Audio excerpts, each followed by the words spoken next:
Olá, pessoal! Hoje vamos conhecer a história de José do Egito, o filho predileto de Jacó e seu papel na história bíblica. José cresceu como o favorito de seu pai, Jacó. Ele foi o primeiro filho de Raquel, a esposa favorita de Jacó, que faleceu dando à luz seu segundo filho, Benjamim. Em uma exibição de amor por José, Jacó lhe deu um casaco especial de muitas cores.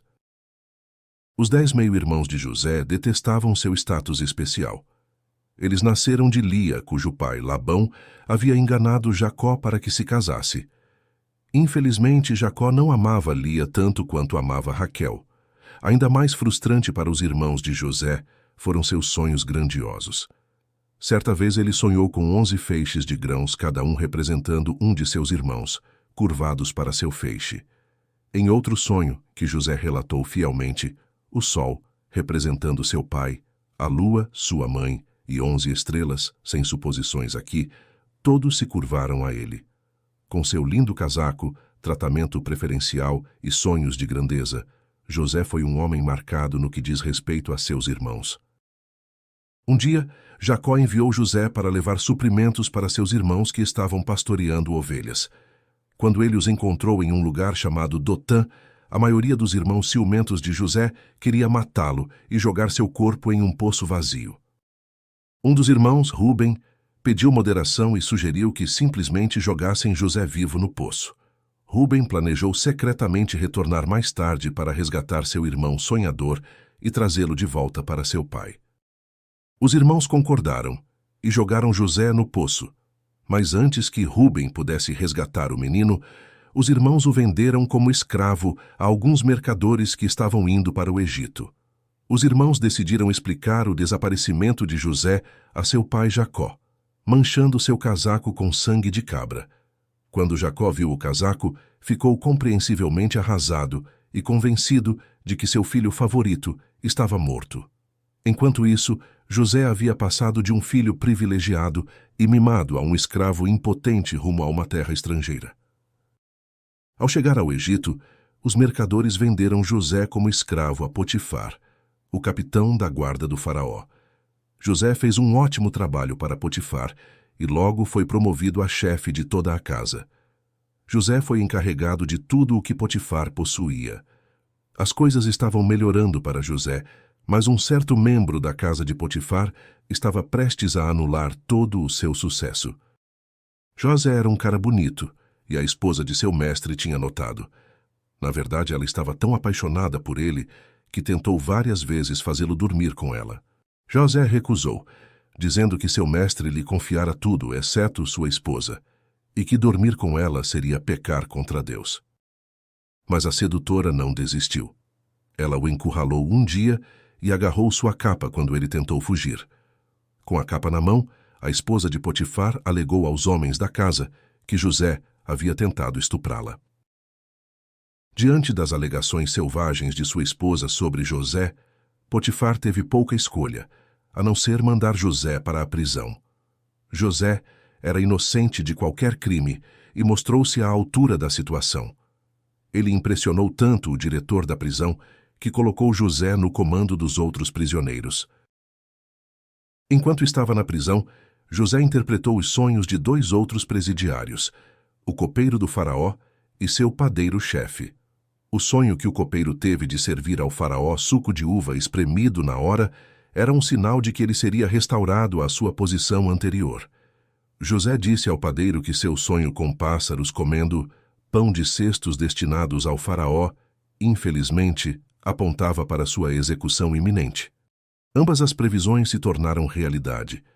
O padeiro foi executado e os pássaros se alimentaram de seu cadáver, enquanto o copeiro foi reintegrado. Ele prontamente se esqueceu de tudo sobre José, o que foi particularmente ingrato, já que José havia lhe pedido especificamente para fazer uma petição ao faraó por sua libertação. Só depois do próprio faraó ter tido um pesadelo, 2 anos depois, é que o copeiro esquecido pensou em mencionar José. O faraó sonhou com 7 vacas magras comendo 7 gordas e 7 espigas murchas de grãos consumindo 7 espigas gordas. Quando os oficiais do faraó não conseguiram interpretar o sonho, o copeiro restaurado lembrou-se de José e sugeriu que buscasse sua sabedoria. José revelou ao faraó que seu sonho seria o prenúncio de 7 anos de abundância, precedendo uma fome que também duraria 7 anos. Ele sugeriu que faraó pensasse no futuro e estocasse grãos em preparação para a fome prevista 7 anos no futuro. A interpretação do sonho, combinada com o bom conselho que recebeu, causou grande impressão no faraó, que decidiu fazer de José seu segundo no comando no Egito. José passou a supervisionar o estoque de grãos em preparação para a grande fome que estava por vir. Aos 30 anos de idade, José havia ascendido à segunda posição mais poderosa da terra. Assim como José havia previsto, 7 anos de abundância se seguiram e ele supervisionou a coleta e o armazenamento de grãos. Tão grande era a quantidade de grãos armazenados que era impossível manter um registro preciso. Mas os felizes 7 anos de abundância chegaram ao fim quando, com certeza, a fome atingiu a terra com força total. Não só houve fome no Egito, mas também o mundo inteiro sofreu. Os egípcios foram orientados pelo faraó a ver José a fim de comprar grãos dos depósitos. Espalhou-se a notícia de que havia grãos no Egito, e com o passar do tempo, um homem idoso, Jacó, enviou seus filhos para comprar alguns. E foi assim que, muitos anos depois, José, agora governador do Egito, ficou cara a cara com seus irmãos traiçoeiros. Eles não o reconheceram, mas se prostraram diante dele. José fingiu não os reconhecer. O governador do Egito decidiu testar seus irmãos. Ele falou duramente com eles, exigindo saber de onde eles tinham vindo, e acusou-os de serem espiões. Aterrorizados, eles insistiram que eram irmãos, que o irmão mais novo estava em casa e que um irmão não existia mais. José perguntou-lhe se o pai deles ainda estava vivo. José mandou meter os irmãos na prisão por 3 dias.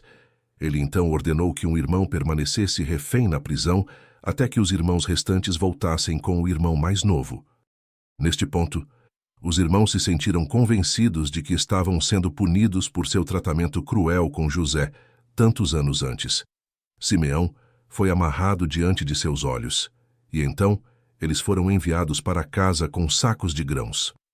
Sem que eles soubessem, a prata com a qual haviam comprado os grãos estava escondida nos sacos. Cheio de tristeza, Jacó percebeu que deveria permitir que Benjamim voltasse ao Egito com seus irmãos. Quando os irmãos voltaram ao Egito com Benjamim, José ficou emocionado. Mas ele escondeu seus sentimentos e convidou seus irmãos, incluindo Simeão, que havia sido libertado, para se juntar a ele em um banquete. Naquela noite, José ordenou que os jumentos de seus irmãos fossem carregados com todo o grão que eles precisavam, juntamente com a prata que tinham trazido com eles, que era o dobro da quantidade para compensar a última viagem. José também ordenou que sua taça de prata fosse escondida nos mantimentos de Benjamim. Assim que os irmãos voltaram para casa, o mordomo de José saiu em busca da taça de prata. Quando a taça foi descoberta nos mantimentos de Benjamim, ele recebeu a ordem de permanecer como escravo de José. Judá implorou a José que permitisse que ele fosse um escravo no lugar de Benjamim. Nesse ponto, José não conseguiu mais se conter, mas caiu em prantos, dizendo aos irmãos quem ele realmente era. Ele garantiu a seus irmãos aterrorizados que não os machucaria, e, em vez disso, pediu que convocassem seu pai ao Egito. Jacó se reuniu com seu filho há muito perdido, antes de morrer. José, um verdadeiro herói bíblico, salvou sua família e mostrou o tremendo poder do perdão. Um caráter reto é de maior valor do que o ouro de Ofir. Sem ele ninguém pode subir a uma altura honrosa. Mas não se herda o caráter. Não pode ser comprado. A excelência moral e as belas qualidades mentais não são o resultado do acaso. Os mais preciosos dons não são de valor algum a menos que sejam aperfeiçoados. A formação de um caráter nobre é obra de uma vida inteira e deve ser o resultado de um esforço diligente e perseverante. Deus dá as oportunidades. O êxito depende do aproveitamento das mesmas. Essa foi a nossa história de hoje. Se inscreva e ative as notificações para manter sua espiritualidade a cada dia.